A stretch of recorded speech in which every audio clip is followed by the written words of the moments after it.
Hello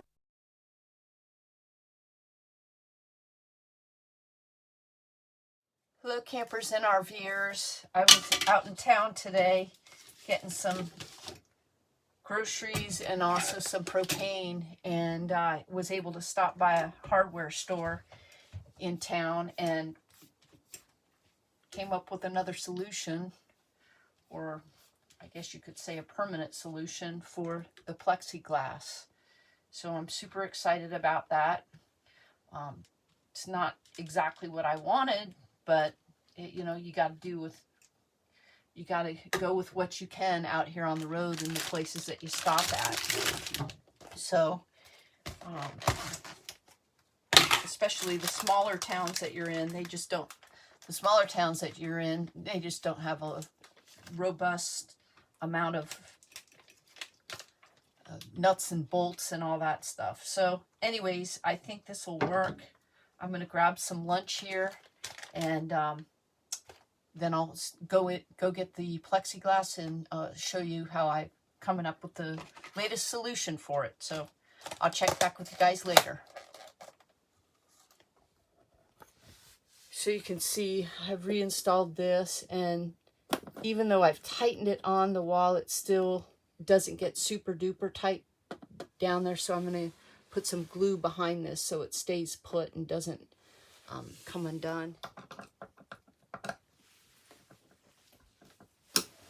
And I've done the same thing with these. This one was already okay. It wasn't coming undone.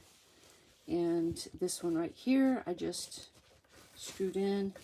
So I got this one that goes up here on the ceiling.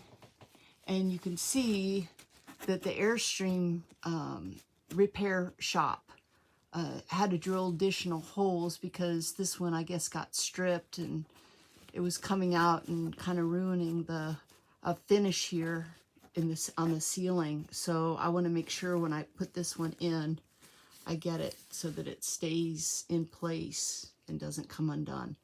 So I'm going to start gluing that now. This location for the Airstream installers to put it right here next to the curtain rod was a lousy location, because when I do glue it there, when you tighten down this this little screw here, set screw, it's going to interfere with this curtain rod. So I have to really make sure I kind of bend it a certain way so I can still get that set screw in there. But that was not a very good location to put that. Before I glue this down and get it totally in place, I figured I'd go ahead and put the plexiglass in here to ensure that I could still get the Allen wrench into the set screw to tighten it down, and I can barely get it in there, but I'm going to glue it really good. So this is the solution that I have for the missing set screw. I'm going to just use this bolt right here that fits right nicely in there. Of course, it doesn't look aesthetically pleasing, but hey, got to go with something because I want to have this back up here because I really like having it there. So I'm going to go ahead and put this one in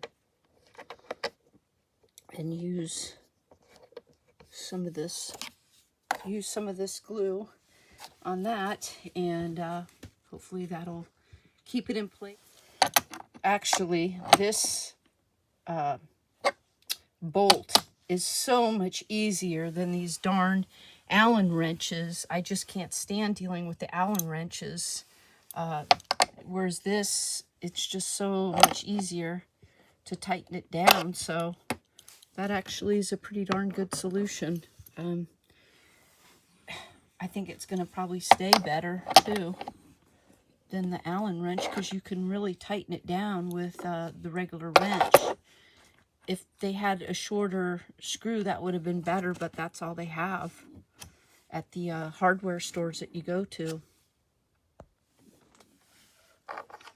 When I use the Allen wrench, it's really hard to get in these little spots, and then tighten it down super tight, because it's so hard to turn these this thing just with your bare hands.